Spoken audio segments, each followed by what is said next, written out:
The van door slid shut, cutting off the sight of the grocery store parking lot. A rough sack was yanked over my head. The last thing I saw was my own shopping bag, a carton of eggs spilled on the asphalt. A man's voice, bored and flat, said into a phone, "Got her. Tell them they have until midnight."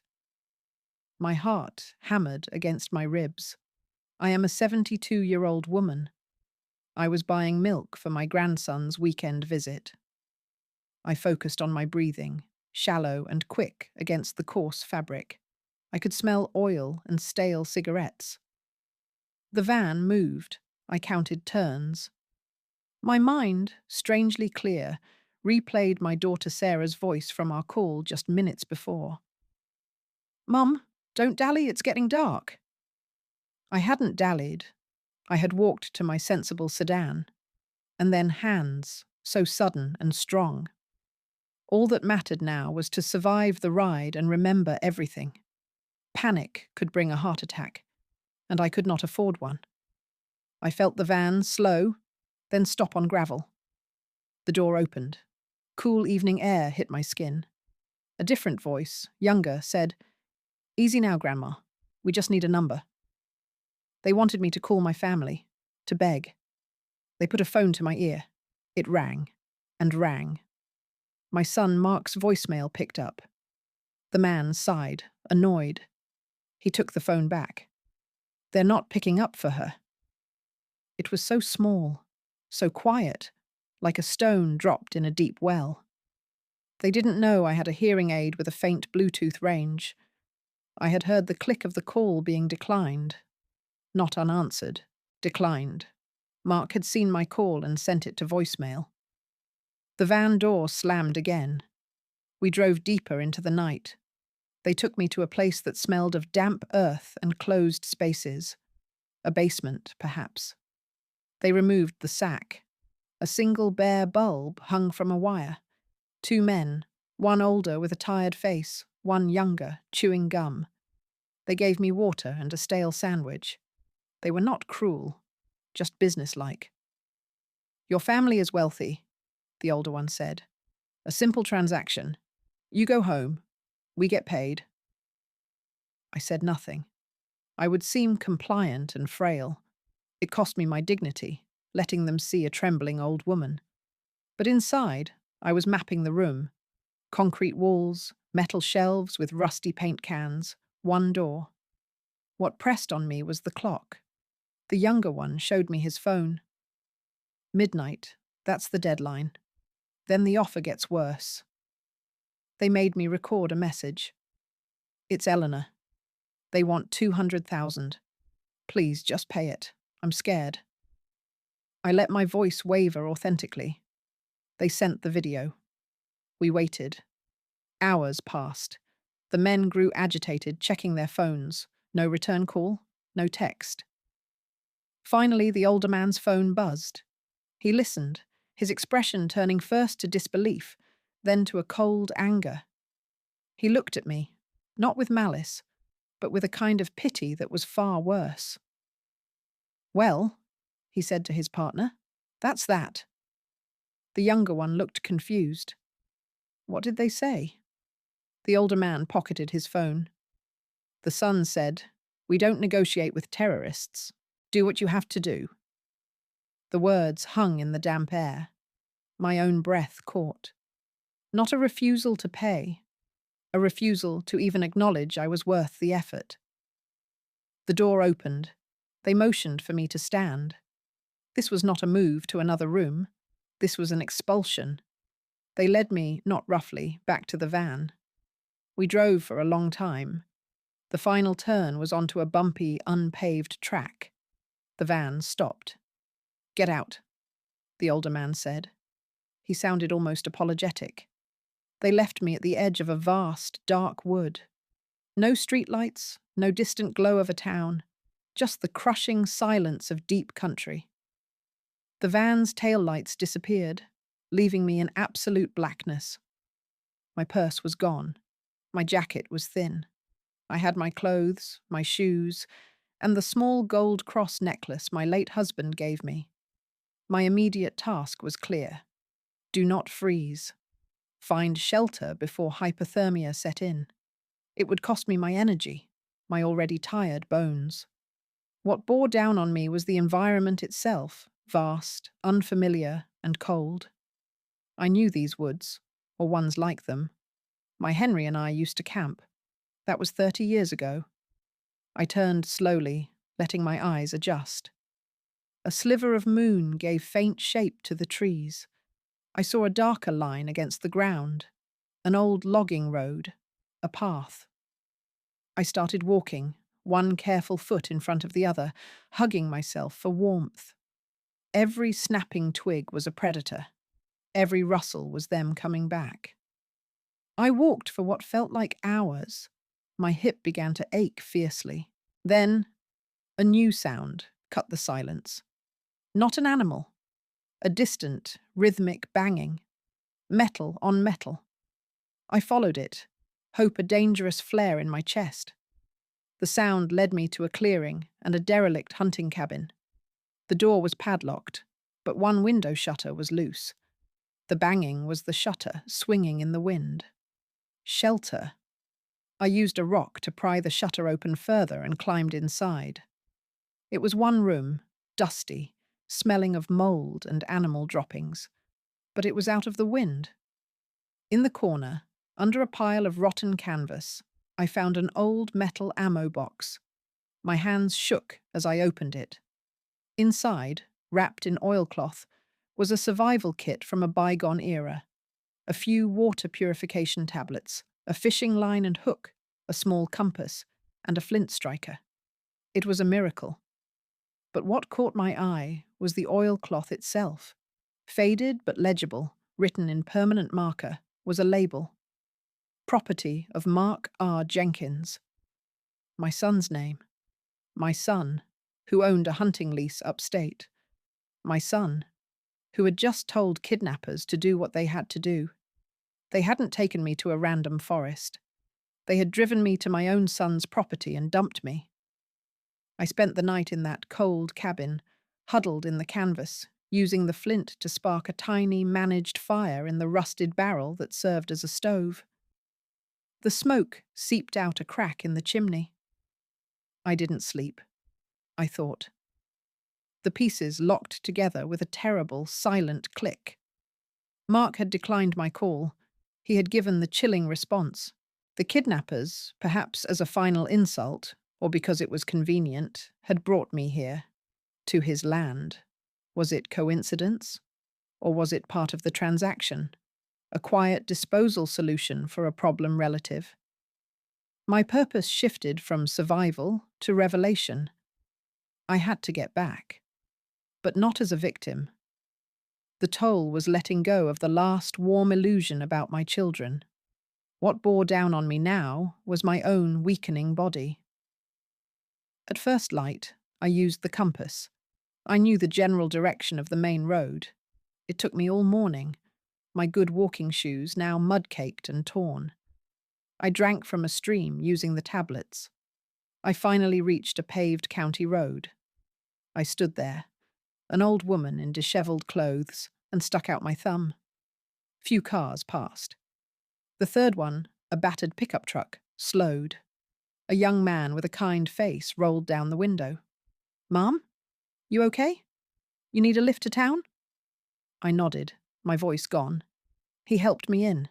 He was a farmhand, talkative. He drove me 20 miles to a small town with a gas station and a diner. "You want I should call someone? The police?" he asked, concerned. I forced a smile. "No, dear. Thank you. I just need to use the phone inside." I went into the diner, the smell of coffee and grease overwhelming. I asked the waitress for the phone book and a quarter. I didn't call my children. I called the only person I thought might not have turned. My old friend Martha, who lived 2 towns over from my own. Her voice, full of sleep and confusion, then shock. "Eleanor, my God, where are you?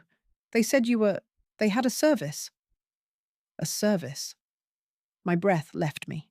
I leaned against the sticky wall of the phone booth. Martha, I said, my voice steady as stone, come get me, and don't tell a soul. Martha arrived in her blue sedan, her face pale. She hugged me fiercely in the diner parking lot, then held me at arm's length, her eyes taking in my dirty clothes, my scraped hands. In the car, she said. She drove. She told me everything. It had been 4 days. After the ransom call, my children, Mark and Sarah, had gone to the police. But yesterday, they'd held a small private memorial service at the family plot. They said the kidnappers called again, said it was too late. Martha's hands tightened on the wheel. They showed a photo, Eleanor, a photo of a body in the woods.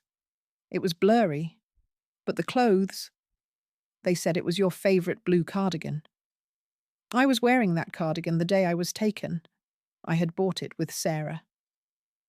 The police are calling it an ongoing investigation, but Martha didn't finish. The unspoken truth sat between us. My children had accepted the cheapest, quickest conclusion. They had buried an empty casket. My purpose became crystal clear. I was a ghost. I had a ghost's power. The toll was my past life. What bore down on me was the world believing I was dead. Take me to your house, Martha, I said, and I need to use your computer. She didn't ask why. At her tidy bungalow, she gave me clothes, food, drew me a bath. Later, at her kitchen table, I looked at the local news website on her laptop. There it was, a brief obituary notice. Eleanor Jenkins, beloved mother and grandmother. It listed her, my survivors, Mark, Sarah, and the grandchildren. It mentioned a tragic incident and thanked the community for privacy. The comments were full of condolences. One from my neighbour, Mrs. Gable, read, "Such a shame. She was so proud of that new sunroom addition." The sunroom. The addition Mark had persuaded me to build last year, saying it would increase the property value. The house was in my name. The mortgage was paid. I had signed a will, leaving everything to my children equally. I had given Mark a power of attorney for my finances last fall when I had a scare with my blood pressure. He had said it was just for emergencies. I closed the laptop. I looked at Martha. "I need a lawyer," I said. "A good one. Not anyone from town." She nodded. "And," I added, feeling a cold calm settle over me, "I need to see my house." We drove there after midnight. We parked down the street. The house I had lived in for 40 years was dark. But in the driveway, next to Mark's car, was a large, shiny, moving van. And through the living room window, now bare of my curtains, I could see shadows moving, carrying boxes. They weren't mourning. They were packing up my life. I watched from the passenger seat of Martha's car as my son Mark carried a box from the house and loaded it into the van. It was my good china, the set Henry and I received for our wedding. He handled it carelessly, the box tilting. I needed to see the scope of it, to make my disbelief concrete. It cost me the last shred of hope that this was a misunderstanding. What pressed on me was the need to stay hidden in the shadows of Martha's car, utterly still. Martha gripped my arm. "Eleanor, we should go. This is too dangerous." I shook my head. We watched for another 20 minutes. Sarah arrived, her own car trunk open. She began carrying out framed family photos, stacking them face down. They were erasing me. I noted the company name on the moving van. Quick, Clear Estate Services. It wasn't a rental. They'd hired a full service. This was systematic. Then, a moment that changed everything. Mark came out with my small, fireproof lockbox, the one I kept important papers in. He didn't load it into the van. He handed it to a man who had just walked up the driveway, a man in a sleek overcoat, carrying a briefcase. They spoke briefly. Mark took an envelope from the man, tapped it against his palm, and handed over the lockbox. The man left. My birth certificate, my marriage license, the deed to the house, my will. Sold. For an envelope of cash. My heart didn't break. It turned to ice. "We can go now, Martha," I whispered. As she pulled away, I committed the license plate of the overcoat man's sedan to memory. I was no longer a mother returning from the dead. I was a creditor. At Martha's kitchen table, I wrote down everything I remembered. The license plate, the moving company, the time, the details of the lockbox transaction. I wanted to build a file, a timeline of their actions before I reappeared. It brought exhaustion, a deep ache in my hands as I wrote. Martha's home was my sanctuary, but her own fear pressed in on me. "What if they find out you're here?" she asked, washing the teacup I'd used. "I'm legally dead to them," I said flatly. "A dead woman doesn't leave fingerprints." The next morning, Martha drove me to the city, to the law firm of Franklin and Lowe. Martha's cousin was a paralegal there. I met with attorney Susan Lowe, a sharp woman in her 50s with kind eyes. I told her my story, showed her my notes. She listened without interruption. When I finished, she leaned back. "This is extraordinary, Mrs. Jenkins. The legal implications are layered.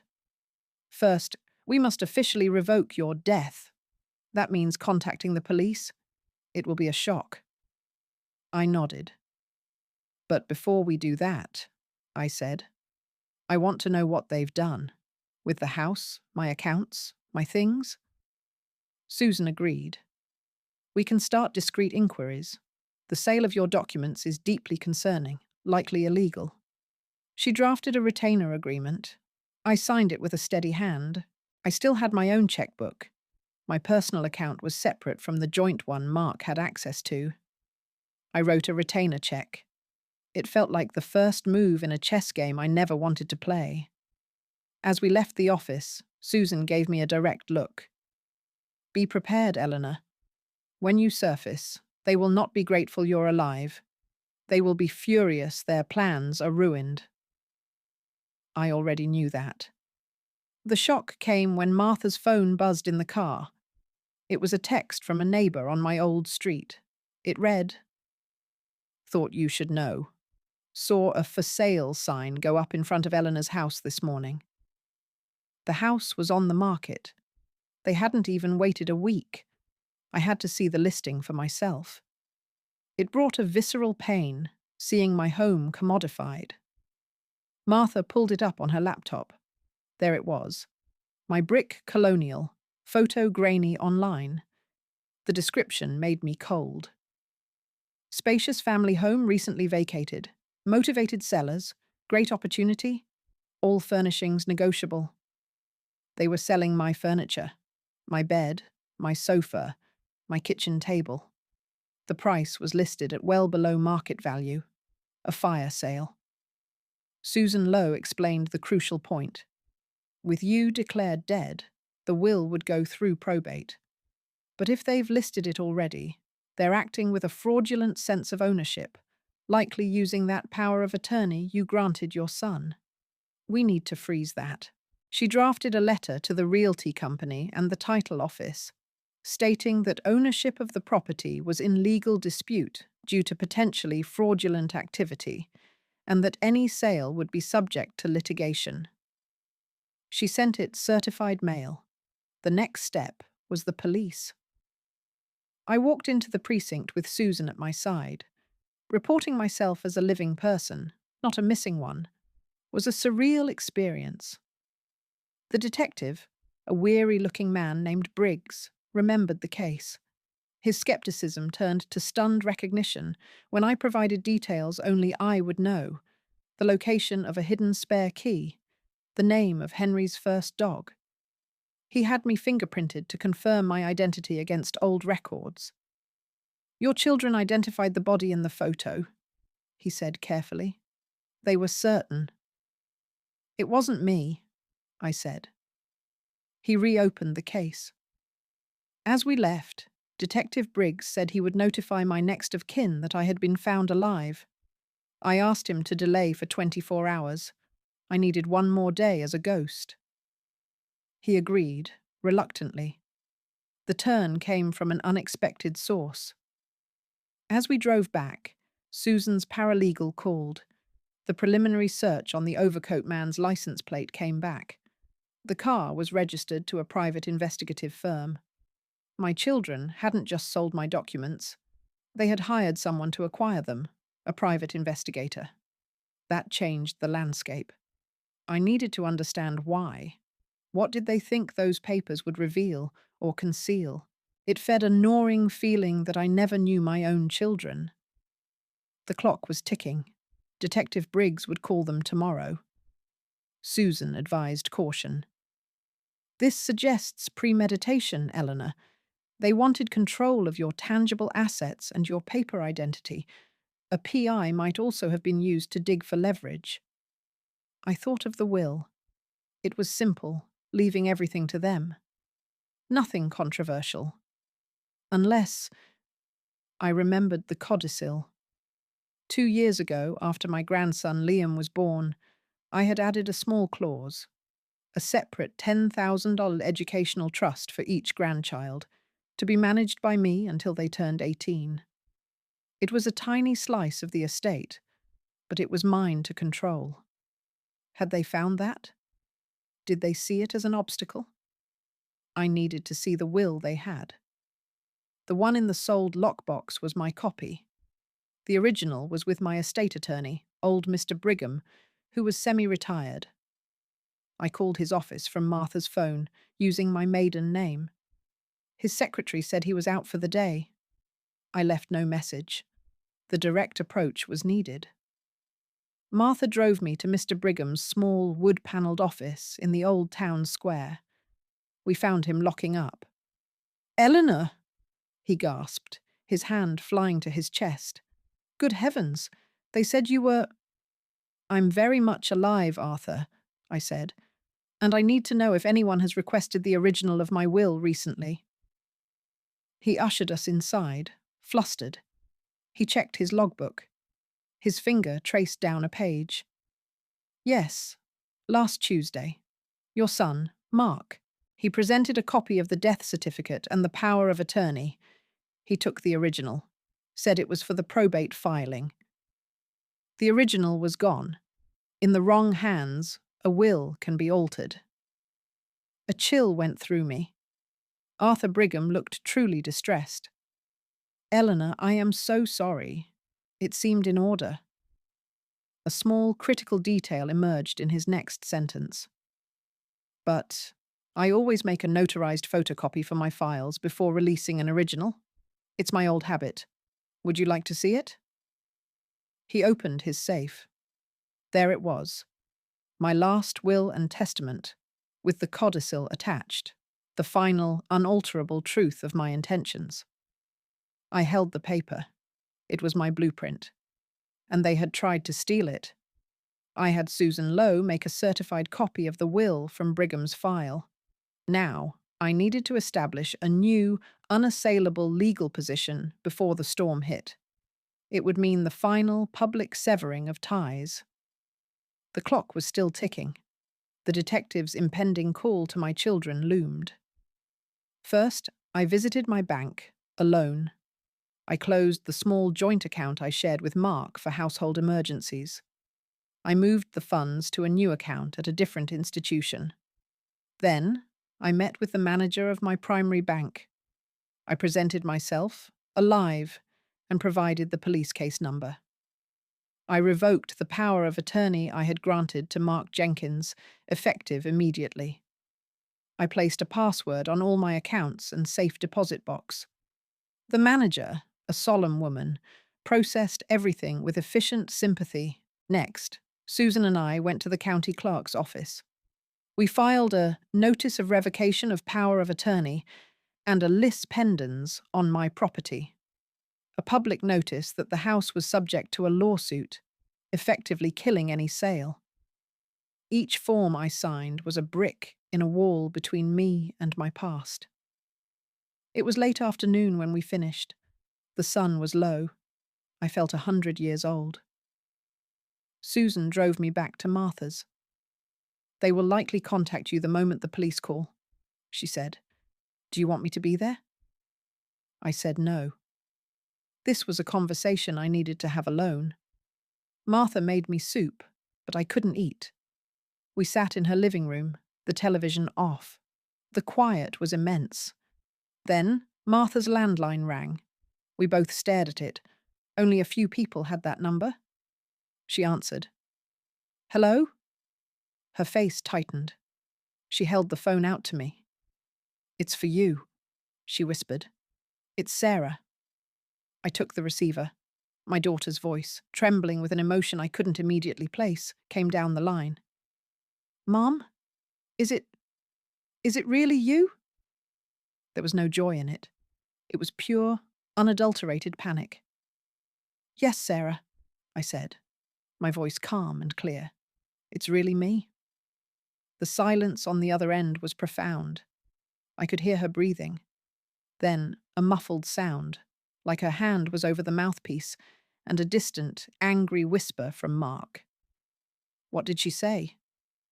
Sarah came back on, her tone shifting, becoming sharp, accusatory. "Where have you been? Do you have any idea what you've put us through?" And in that moment, I knew. There would be no reunion. There was only the war they had started, and I was now fully armed.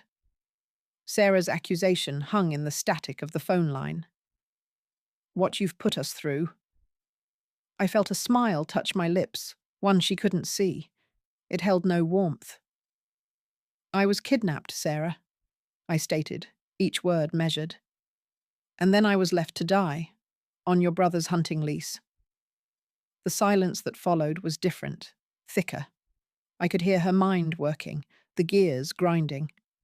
That's a lie. That's insane." Her voice cracked. "The police showed us a picture." "It wasn't me," I said. "And you didn't look very hard, did you?" I wanted to plant that seed of doubt, to let them know I saw their part in all this. Saying the ugly truth aloud made it real, and it carved something out of me. Everything now depended on what she did next, the story she would tell. She shifted tactics, her tone becoming wet with tears. "Mum, we've been grieving. We've been through hell. Where are you? Let me come get you. You must be confused, traumatized." She was treating me like a dementia patient. It was the oldest playbook, the unstable elder. "I am perfectly clear," I said. "And I am safe. Do not try to find me. All communication will go through my attorney, Susan Lowe." I gave her the name. It was a declaration of war. "Your attorney? Mom, what are you doing? We're your family." The shrillness was back. Then Mark's voice grabbed the phone from her. "Enough, Mother. Listen to me. You are not well. You need to come home immediately so we can get you help." His voice was the one he used to scold his teenagers, full of forced authority. "The house is being sold. There is no home to come to, Mark." I let that sit. "You revoked the POA, didn't you?" he hissed. "You have no right. I have your power of attorney. I am acting in your best interests." "A dead woman has no best interests," I replied quietly. "You declared me dead. You held a service. You're selling my things. The power of attorney terminated upon my death, according to the document you so wanted to possess. And since I'm alive, I've revoked it. Goodbye, Mark." I hung up. The plastic receiver was slick in my hand. I placed it gently in its cradle. The quiet in Martha's living room was absolute. Then the phone rang again. We let it ring. And ring. 15 times. It finally stopped. They were now officially on the other side of the wall I was building. The next morning, Susan Lowe called. Mark had already contacted her, demanding to know my location and insisting I was mentally incompetent. He threatened to petition for emergency guardianship. "It's a predictable move," Susan said. "We need to get ahead of it. I've scheduled a full psychiatric evaluation for you with an independent geriatric specialist, Dr. Evans, for tomorrow. His report will be gold in court." I agreed. The evaluation would be my legal armor, but it meant surrendering my privacy and dignity, submitting to be poked and judged. Their legal threat loomed, a real danger that could take my freedom away if they succeeded. Martha drove me to the clinical office the next day. Dr. Evans was a gentle man with a thorough manner. He asked about the kidnapping, my survival, my children's actions. He tested my memory, my reasoning, my orientation. I was painfully candid. "They want you declared incapable because you are a problem for them," he said, not unkindly, after the tests. "Nothing I see today suggests anything but a sharp, resilient woman dealing with profound betrayal." He wrote his report on the spot, concluding I was of sound mind and capable of managing my person and property. I left with a notarized copy. The turn came as we walked back to the car. My phone, a cheap burner Martha had bought me, buzzed. An email alert, sent to an old account I'd accessed at her house. It was from my granddaughter, Lily, Mark's daughter. She was 16. The subject line was, "Grandma?" The message was short. "Dad says you're alive but sick and saying crazy stuff. He says you might try to contact me. Please don't. It's too upsetting. We buried you. Just let us grieve." The words were a knife, carefully crafted. They had gotten to her. They were using my grandchildren as shields and weapons. I showed Martha the email. Her face fell. "Oh, Eleanor." I didn't cry. I saved the email. It was evidence. They weren't just fighting me. They were erasing me from the next generation too. I needed to secure my physical assets beyond paperwork. The house was under a lis pendens, but my personal belongings were still inside, being sold off piecemeal. With Susan's guidance, I hired a uniformed security guard from a reputable firm to meet me at the property. I wanted to enter my own home and retrieve a few specific, irreplaceable items. It felt like a raid on my own life. Martha drove me. The guard followed in his own car. We arrived at mid-morning. The for sale sign was crooked in the front lawn. There was a new lock on the front door. The guard, a large, quiet man named Ray, used bolt cutters. The sound of the lock snapping was startlingly loud. I stepped inside. The emptiness was a physical blow. The living room was a hollow shell, only ghostly outlines on the carpet where furniture had been. They had taken almost everything.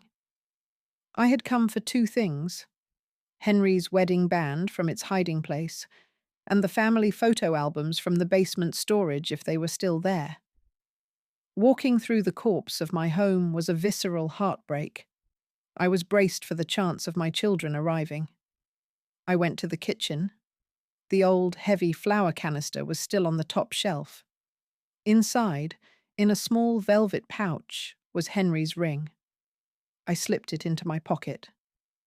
Downstairs in the basement, I found the boxes of photos dumped on the floor, spilling out. They had been searched, likely for the will or deeds, but they were still here, deemed worthless. I took the 3 oldest albums. As I turned to go, Ray called from upstairs. "Mom? Someone's here?" I climbed the stairs. A car was idling at the curb. It was Sarah.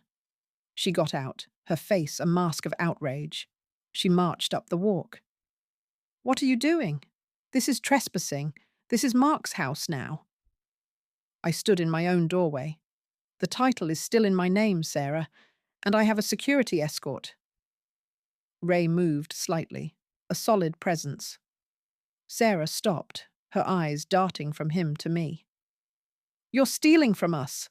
she shrieked. You are sick. I'm calling the police. Please do, I said. I'd like to explain to them why my daughter is selling my possessions before probate. Her confidence faltered. She saw the photo albums under my arm. Those are ours too. They're family history. My history, I corrected. And I'm taking it. Goodbye, Sarah. I walked past her, to Martha's car. We drove away. In the side mirror, I saw her standing alone on the sidewalk, not calling anyone, just staring at the broken lock on the door. She looked smaller than I remembered. The confrontation at the house made things escalate. Susan informed me that Mark had filed the petition for guardianship in family court, citing my erratic behavior, paranoia, and financial self-endangerment, as evidenced by me hiring a lawyer and security to break into a property. A court date was set for 3 weeks away. I was determined to win that hearing. The price would be a public airing of our family's rot. They were painting me as a doddering, vengeful old woman, and I had to fight that story. Susan began building our defense. We needed more than my psychiatric evaluation. We needed to demonstrate their bad faith. The private investigator was the key. Susan used a legal subpoena to request information from the investigative firm based on the license plate and my testimony. They fought it, but a judge compelled them to provide the client agreement. It arrived. Mark had hired them not after my kidnapping, but 3 weeks before it. Their initial assignment was listed as discreet background and asset search on Eleanor Jenkins, with focus on testamentary capacity and potential undue influence from third parties. He was investigating me before I even disappeared, looking for reasons to declare me incompetent. The kidnapping had been an unexpected opportunity they'd tried to exploit. This was the hard evidence we needed. The turn came with a second document from the firm, provided under duress, their final invoice. It included a line item for acquisition of subject's personal documents, lockbox, as per client instruction, and a note. Client advised that legality of acquisition was his responsibility. Mark had directly ordered the theft of my papers. I had them. Susan placed the documents into a neat exhibit folder. This shows premeditation, Eleanor. He was laying the groundwork to take control long before you were taken. The kidnapping interrupted his plan, and he tried to use it to his advantage. It was all so cold, so calculated. My son, the strategist. That evening, the burner phone rang. It was a number I didn't know. I answered. A man's voice, the older, tired voice from the van, said, "Mrs. Jenkins, we need to talk. Your children aren't the only ones who got played." The kidnapper wanted to meet. He said his name was Carl. He claimed he had information about my children's involvement that the police would find very interesting, and he wanted to cut a deal before he was inevitably found. It was a risk of monumental proportions. I needed to hear what he had to say, to see if it matched what I'd pieced together. It meant walking back into the orbit of a criminal.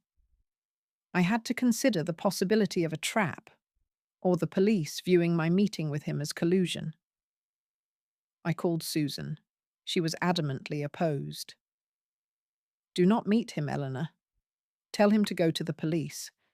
If he has information, he can give it to your attorney through proper channels." I knew she was right. But I also knew men like Carl didn't trust channels. I called the number back. I said I would not meet him. I said he could email a statement to Susan Lowe's office from a secure account. He was silent for a long moment. "You're smarter than they said," he finally muttered. "They said you were a soft touch, a sweet old lady." "They were wrong," I said. "Send the email. It's your only ticket to maybe not spending the rest of your life in prison." He hung up. An hour later, Susan called, her voice tense. "I received it," It's detailed. She read me parts over the phone. Carl stated that after the initial ransom demand failed, Mark had been called again on a different number. Mark had offered a counter-proposal, a smaller sum if they would make the problem go away permanently and provide proof of death. Mark had suggested the location, his own hunting lease, as a discreet solution. Carl claimed he and his partner had refused the murder for hire, deciding dumping me was less risky. The proof of death photo was a stock image they'd doctored. Mark had paid them the smaller sum anyway, for my lockbox and documents, which the PI had been hired to collect as a separate transaction. The email ended with, "I have the recorded call." My breath caught. "A recording?" Susan confirmed. "He says he'll hand it over only with full immunity from prosecution.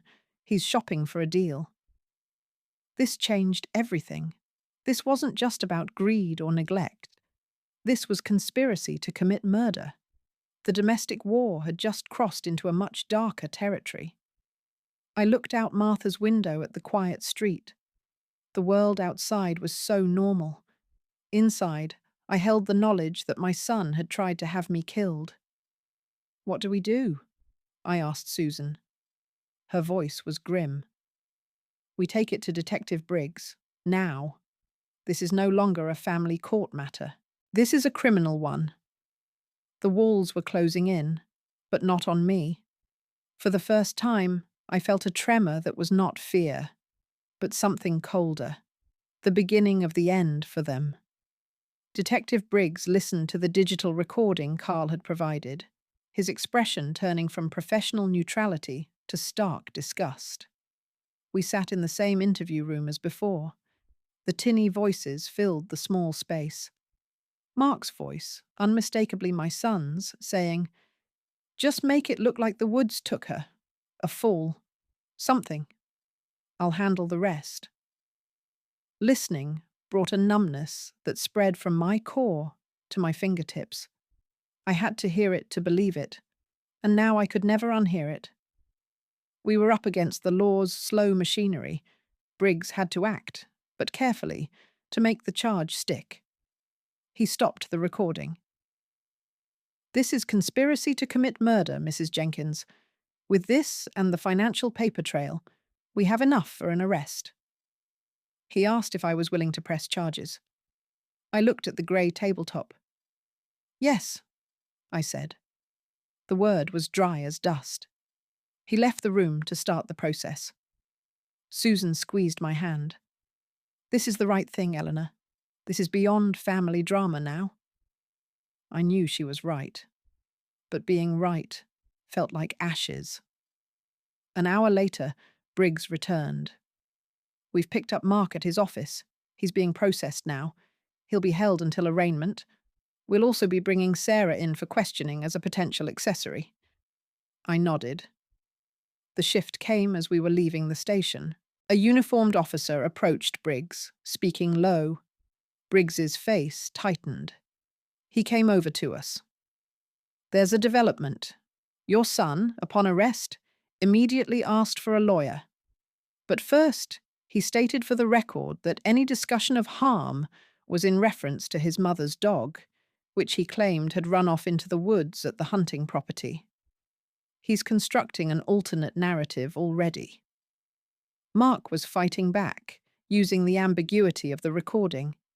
He was claiming he'd been talking about putting down a sick pet. It was ludicrous, but it would muddy the waters. The shock wasn't the arrest.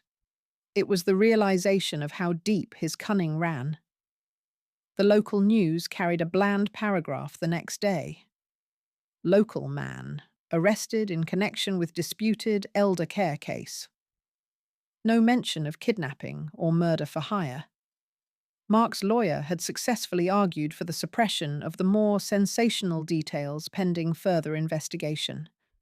The guardianship hearing, however, was still on the calendar. Mark, out on bail, was using it as his new platform. I was braced for a vicious legal duel. What it meant was the complete annihilation of any private family sentiment. Everything would be weaponized. Sarah, who had been questioned and released, became their public face.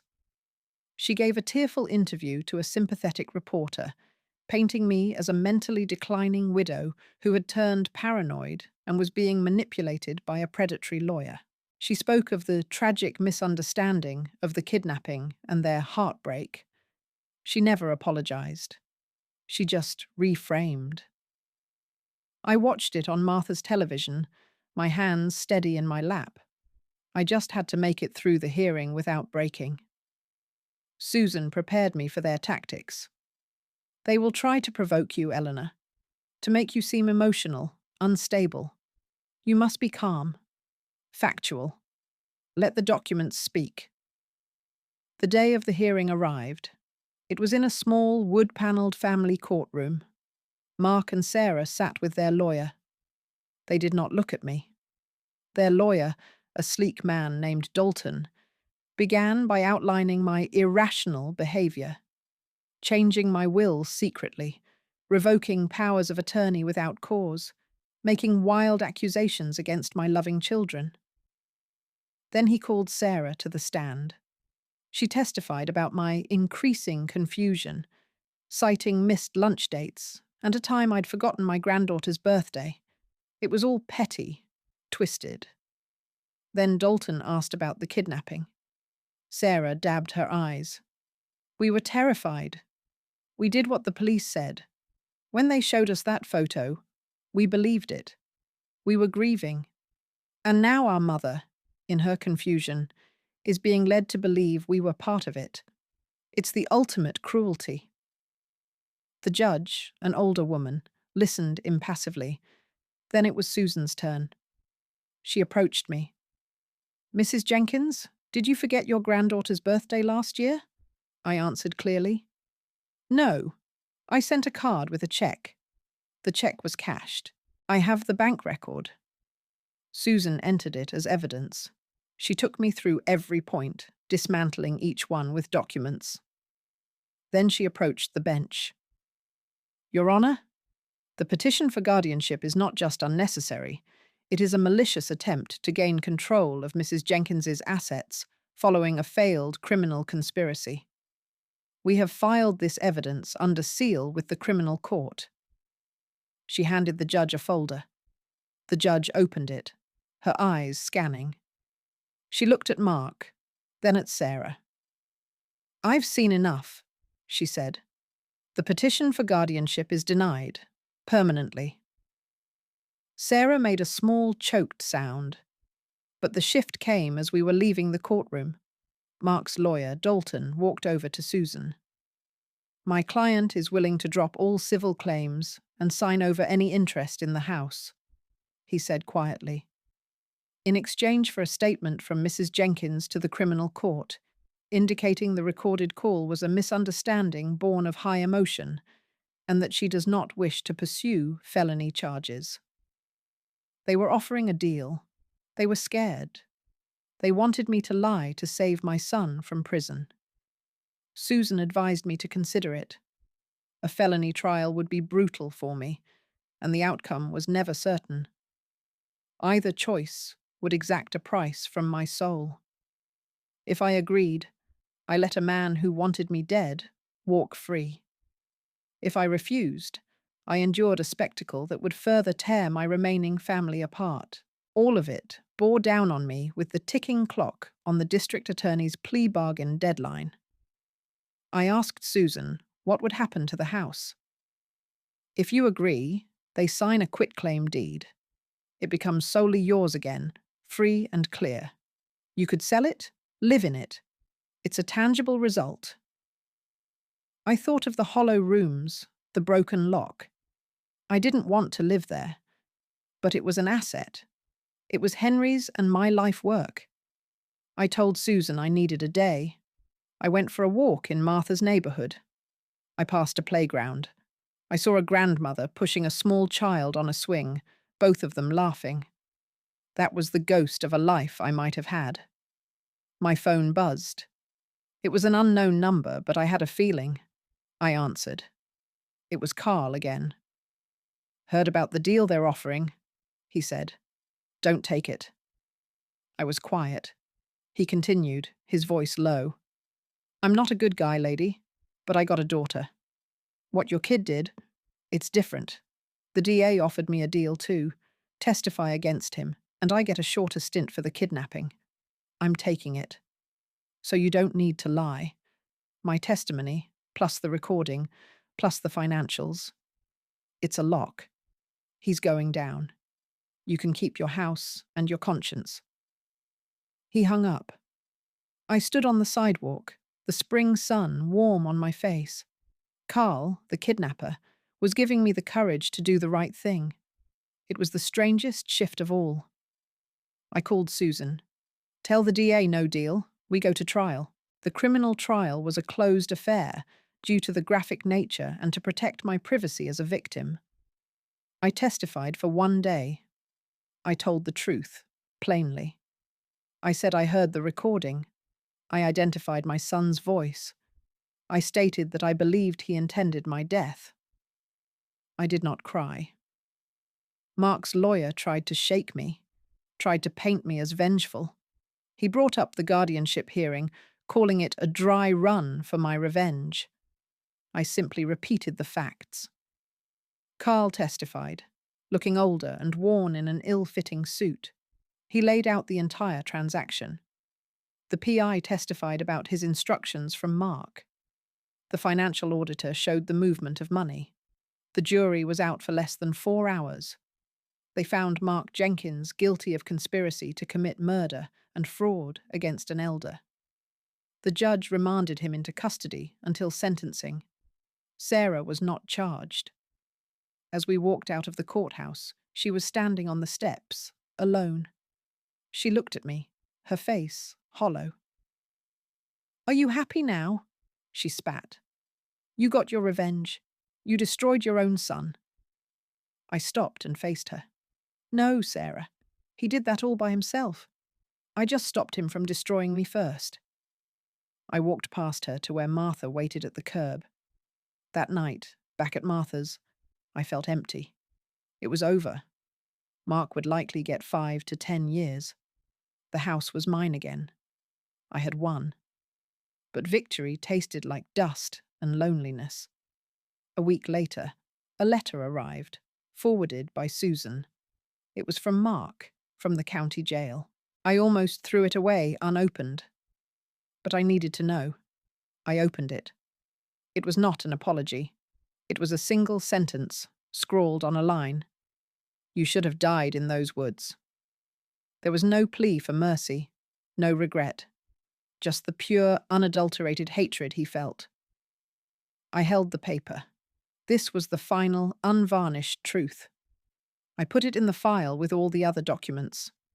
It was the period at the end of the sentence. With the criminal case concluded, the civil matters were straightforward. Sarah signed the quitclaim deed on the house, her signature an angry slash.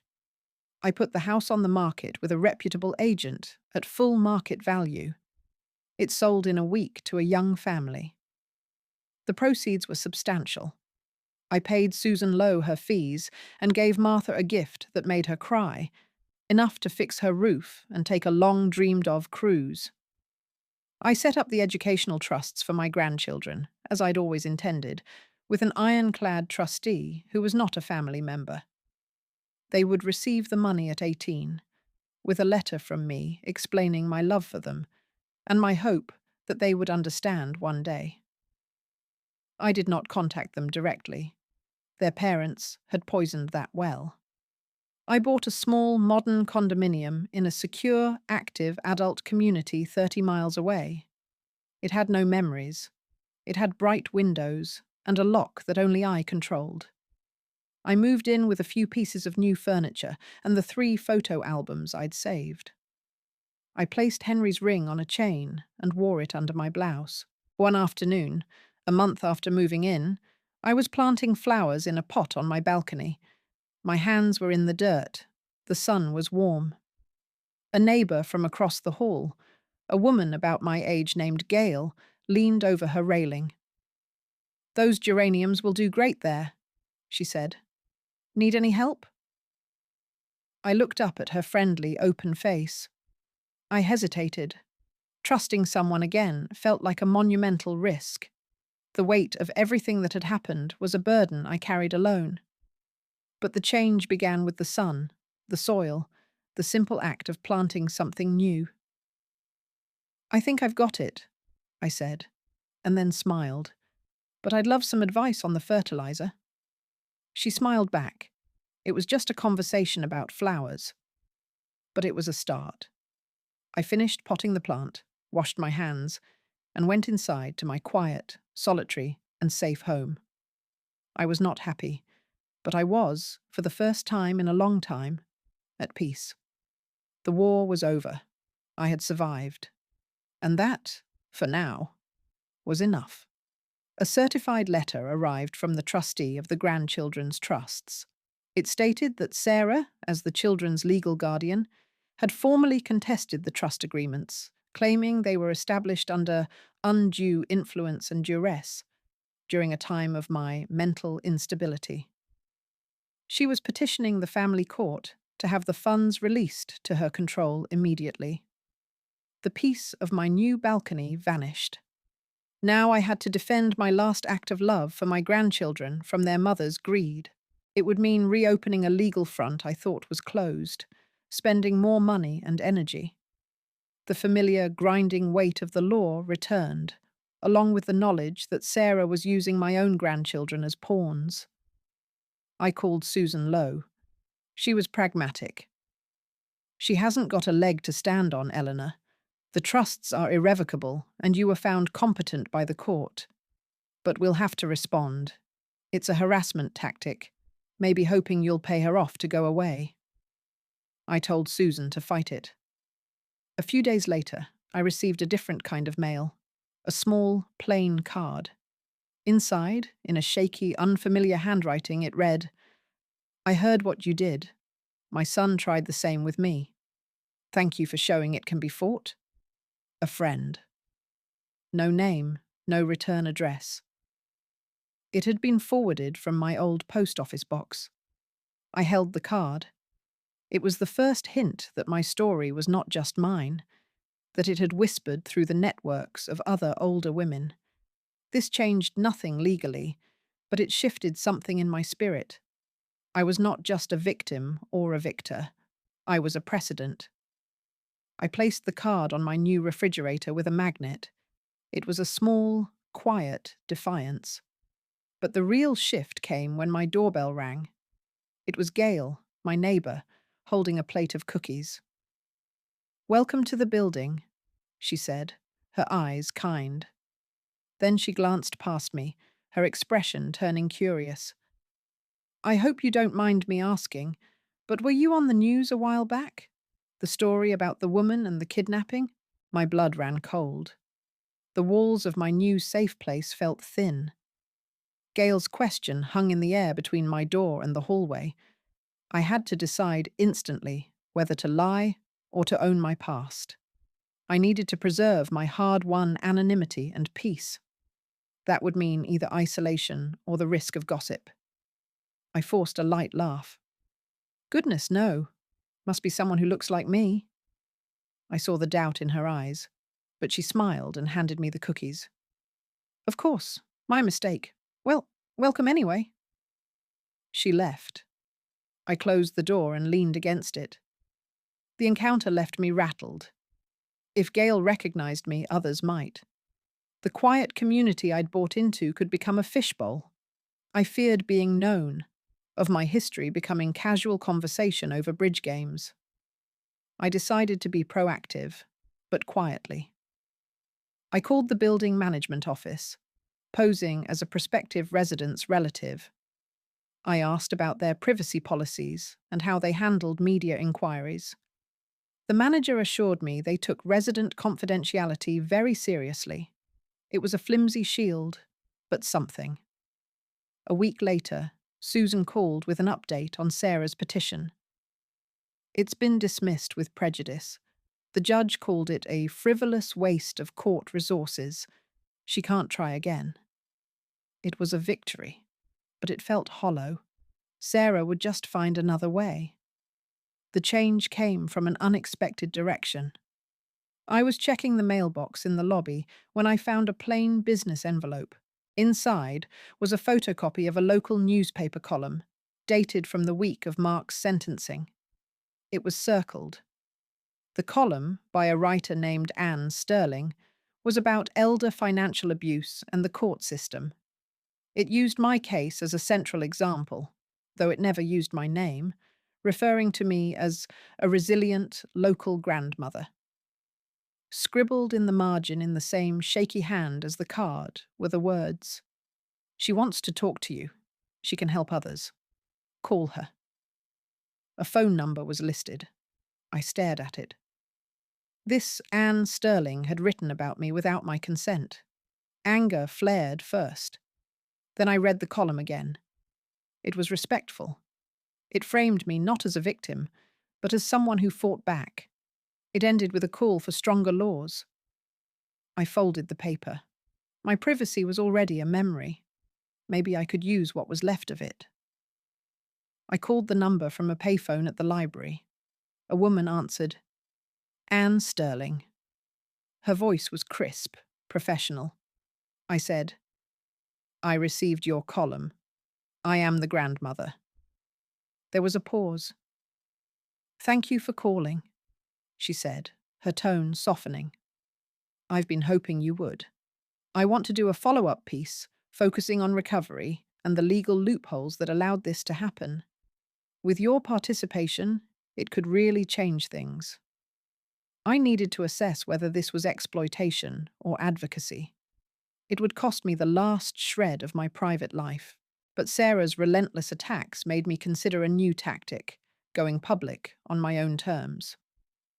"I'm not sure," I said. "I just want to be left alone." "I understand," Anne replied. "But sometimes being quiet lets the wrong people control the story. Think about it. No pressure. We can just meet for coffee, no recorder." I agreed to a meeting at a neutral cafe. I brought Susan with me. Anne Sterling was in her 40s, with intelligent eyes and a notebook she kept closed. We talked for an hour. She knew details about the power of attorney laws, the gaps in elder fraud reporting. She wasn't sensationalizing. She was analyzing. "The system is built to believe the charming son over the forgetful mother," she said. "You beat the system. That's the story." I began to see a purpose. As we were leaving, Anne mentioned something offhand. "I did some digging on your daughter Sarah after the trust petition. She's in significant debt. Multiple maxed-out credit cards. This wasn't just about your son. It was about a lifestyle they couldn't afford without your assets." It was a final, ugly piece of the puzzle. Greed, not just malice. Susan and I drove back. The shift came as Susan dropped me at my condo. She hesitated. "Eleanor, there's one more asset issue. Your son's hunting lease. The property is still jointly in his name, and through your marriage, potentially has a spousal interest that passed to you. With him incarcerated, the taxes are unpaid. The county will auction it in 60 days. I had forgotten about that cursed piece of land, the woods where they left me. "What happens if it's auctioned?" I asked. "Someone buys it, or it goes to the state." I looked out the window. "Let the taxes lapse," I said. "Let the woods have it back." But as I said it, a different thought, cold and clear, formed. What if I bought it? The idea took root, buying the hunting lease land. It was perverse, perhaps, but it felt like the ultimate reclamation. My aim solidified, to own the place they left me to die, and to transform it. It would cost me financially, using the money from the house sale, and emotionally, returning to the geography of my nightmare. I was up against the auction deadline and the fear that I was making a macabre mistake. I didn't tell Martha or Susan.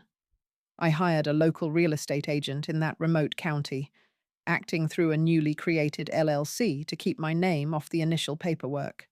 I was E. Jenkins Holdings. The agent said the land was cheap. Back taxes and its rugged nature kept buyers away. The auction date arrived. I sat in my condo, waiting for the agent's call. He called at noon.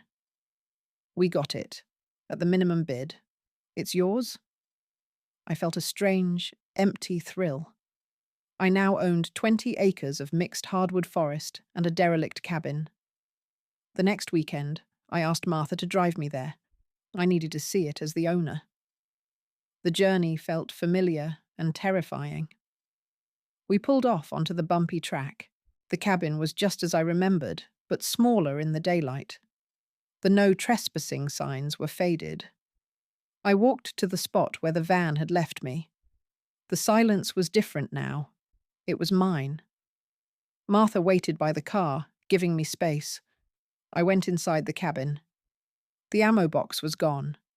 I stood in the middle of the dusty room. I didn't feel fear. I felt a weary power. This was my land. I could burn the cabin down. I could let it rot. I could build something. As I walked back to the car, my foot caught on a half-buried piece of metal. I knelt and brushed away the pine needles. It was a rusted old "no hunting" sign, the post broken.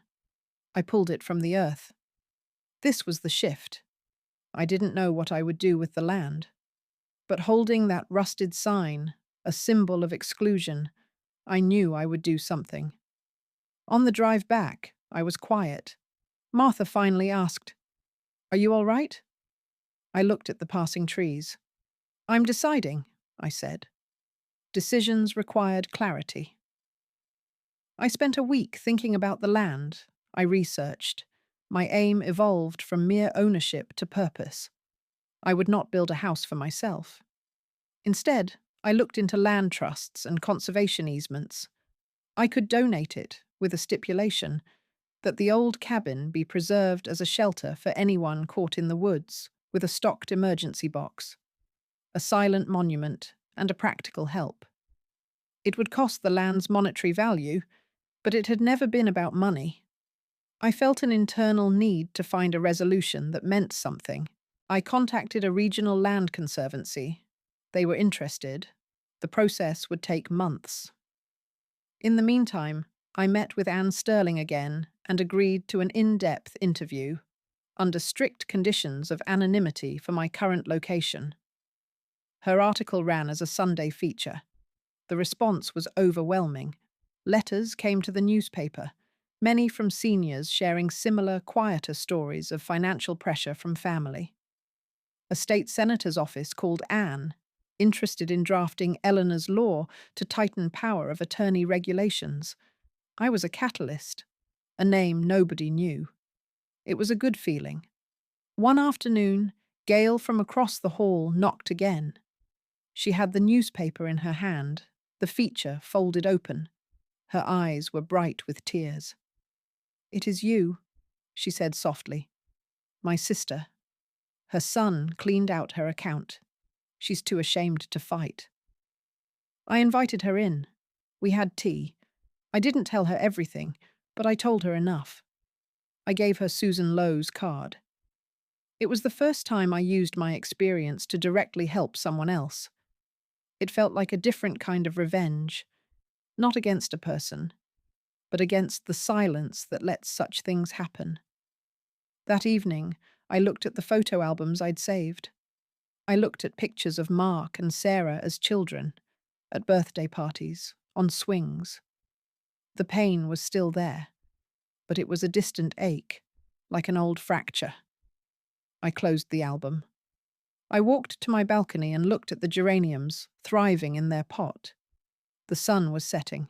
I heard Gail's door open and close down the hall, the sound of a neighbor living her life. I went inside and locked my door. It was a lock I controlled. The war was over. The rest of my life, however long it might be, was mine. I had survived the woods, the courts, and my own heart. It was time to just live. The letter from the Land Conservancy arrived, outlining a problem. My plan to donate the hunting lease with a shelter stipulation hit a legal snag. Their liability insurance wouldn't cover maintaining a public shelter on conserved land, even one meant for emergencies. They suggested a simpler donation, just the land, with no structures. I wanted to create something meaningful from that awful place, not just give it away. This hurdle meant more paperwork, more negotiations, and the risk of the whole idea falling apart.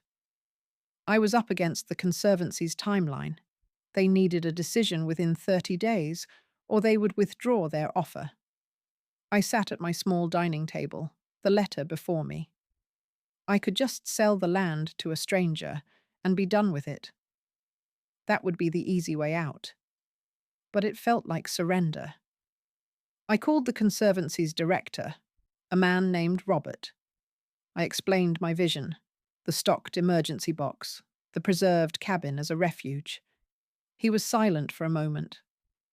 That's unusually specific, Mrs. Jenkins, and commendable. Let me speak with our risk management committee again. There might be a workaround if we classify it as a historic trailside lean-to and have a volunteer group like a hiking club maintain it. He asked if I knew any such groups. I did not. But I knew a reporter. I called Anne Sterling. She listened, then said, I know the president of the County Hiking Association. He's been lobbying for more safe shelters on private land. Let me make a call? The turn was swift. Within 2 days, Robert from the Conservancy called back, sounding surprised. The Ridge Walkers Club has agreed to adopt the cabin as a project. That satisfies our insurance. We can proceed with your original terms. I thanked him. After hanging up, I felt a lightening in my chest. The cabin would stand, but it would no longer be a place of abandonment. It would be a place of aid. The hard end came later that evening. Gail knocked on my door, her face pale. Eleanor, I just saw on the community channel. There's a woman looking for you. She's been asking at the management office. She said she's your daughter-in-law. Sarah had found me. Or she was close. The peace of my new home was breached. I needed to ensure she could not legally enter the building or harass me. It would mean another restraining order, another public filing, another trace of drama on my name. What worried me was her proximity and her desperation, born of debt. I called building security. The manager confirmed a woman matching Sarah's description had been at the front desk, claiming she was concerned about her elderly mother's welfare and believed her mother might be living here under an assumed name. They had not confirmed my residency, citing privacy policy, but she had lingered in the parking lot. The manager advised I call the police if I saw her. I did not want to see her. I drew my blinds. I felt like a prisoner in my own condo. This was not the life I had fought for. Susan Lowe prepared the paperwork for a restraining order, but we needed proof of harassment or a direct threat. Sarah had been careful at the office, playing the concerned relative. The shift came from an external source. My burner phone, which I still kept for old contacts, vibrated with a text from an unknown number. It was a photo, slightly blurry, taken from a car window. It showed Sarah standing next to a familiar, sleek sedan, the one belonging to Mark's lawyer, Dalton. They were outside a downtown cafe, deep in conversation. The text followed. She's not acting alone. Dalton's coaching her. He wants a cut of anything she gets from you. It was from Carl's number. He was still watching, from prison or through someone. His message was clear. This was a coordinated legal assault. Sarah wasn't here out of grief or anger. She was here on a lawyer's advice to mine me for money. I showed the photo to Susan, her mouth set in a thin line. This is good. It shows conspiracy to harass. We can use this for the restraining order. And I can file a complaint with the Bar Association about Dalton. I authorized it all. But the real turn was in my own resolve. I was tired of hiding. The next morning, I walked out my front door, through the lobby, and into the courtyard. I sat on a bench in the open, reading a book. If she was watching, let her see I was not afraid. No one approached, but the hard end was waiting in my mailbox. Amid the bills was a handwritten envelope. The return address was the State Correctional Facility. It was from Mark. I held the prison envelope. I didn't open it immediately. I made a pot of tea, sat at the table, and slit it with a knife. It was not a letter, but a formal typed document. It was a petition, filed with the family court, requesting the court to appoint him as the executor of my estate in absentia, citing my advanced age and likely cognitive decline, and his reformed character and familial concern. He had somehow gotten a prison notary to stamp it. It was ludicrous, a piece of legal performance art meant to torment me. It showed his aim was not to win, but to wear me down, to force me into endless battles. It meant sacrificing my peace, yet again. What got to me was the sheer audacity, the reminder that even behind bars, he could reach me. I felt a cold laugh bubble up. Reformed character? He was serving a 7-year sentence for conspiring to kill me. I called Susan. She was apoplectic. This is frivolous to the point of absurdity. The judge will dismiss it in minutes. But we have to respond. It's a tactic to run up your legal bills and stress you. I told her to respond in the strongest terms. After I hung up, I looked at the petition again. In the margin, in pencil, in Mark's handwriting, was a scrawl. "You can't live forever, Mother." It was not a threat of violence. It was a statement of fact, and a promise that he would be waiting. That was the true message. The shift came from an unexpected act of normalcy. Gail invited me to a community potluck dinner in the building's common room. I almost declined, wanting to burrow deeper into my fortress. But I went. I brought a store-bought pie. I sat at a table with Gail and a few other residents. We talked about gardening, about a new movie, about the terrible coffee in the building's machine. For an hour, I was just a woman named Eleanor. No one asked about my past. As I was leaving, the building manager discreetly pulled me aside. "That woman hasn't been back. We've instructed all staff that under no circumstances is she to be given any information or access. You're safe here." I thanked him. Walking back to my unit, the prison petition in my handbag felt lighter. It was just paper. The hard end was this: he could send all the paper he wanted. I had a community that would now watch my back. It was a new kind of security. The court dismissed Mark's petition, as Susan predicted, with a sharp rebuke to his lawyer for wasting the court's time. The bar complaint against Dalton was under investigation. Sarah's shadow receded from my building, though the restraining order was now in place, a paper shield. The Land Conservancy deal proceeded. I signed the final donation papers, transferring the 20 acres and the cabin to the trust, with the Ridgewalkers Club as its steward. I included a small endowment from the house sale to fund the emergency supplies in perpetuity. The deed was done. Now I just wanted to live, but a new, quiet ambition had formed in the wake of Anne Sterling's article and helping Gail's sister. I wanted to use a portion of my remaining funds to create a small, anonymous grant. I contacted a local senior legal aid clinic. Through Susan, I set up a recurring annual donation designated for their Elder Financial Autonomy Defense Fund. It would help others pay for the initial lawyer's retainer, the first, hardest step. I named it the Henry and Eleanor Fund. No fanfare. Just a line in their budget. It meant spending a chunk of my financial cushion. But what I gained was freedom. For me, and potentially for others. No one was pushing against me now. Only the quiet passage of time. I had my routines. The balcony garden, coffee with Gail, volunteering one afternoon a week at the clinic's front desk, answering phones under a different name. One afternoon, as I was filing paperwork at the clinic, a young paralegal I worked with, a sweet girl named Chloe, was on her personal phone on her break. I couldn't help but overhear. Her voice was strained. "Mum, you can't just sign whatever he puts in front of you. Uncle Dave doesn't have your best interests at heart." I know. But let me find someone you can talk to." She hung up, looking frustrated and near tears. I finished labeling my file. I walked over and placed a brochure on her desk.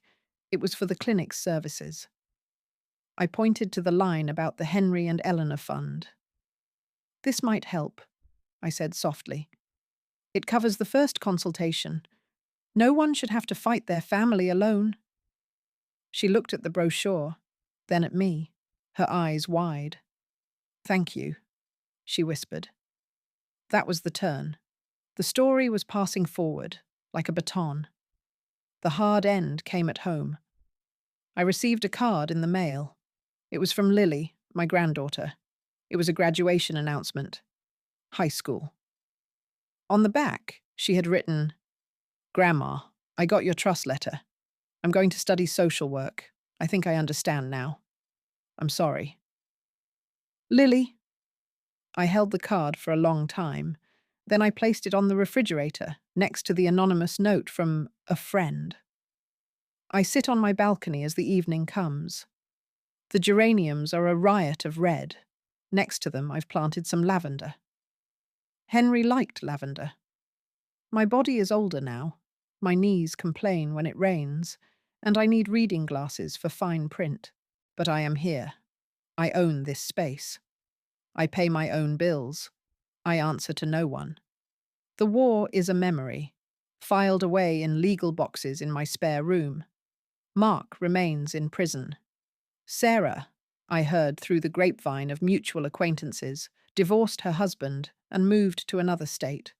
Her financial problems unresolved. I feel no victory in that, only a distant sadness. The grandchildren's trusts are intact. Lily's card is the only contact, and it is enough. Gail knocks, bringing over a slice of a new cake she tried. We eat it at my table, talking about nothing important. The simplicity of it is a gift I no longer take for granted. Later, I open the photo album. I look at the young faces of my children. The pain is there, but it is a weathered stone, not a sharp blade. I close the book. I have made a will, leaving the remainder of my estate to the legal aid fund and a few specific bequests to friends like Martha and Gail. My funeral instructions are simple and prepaid.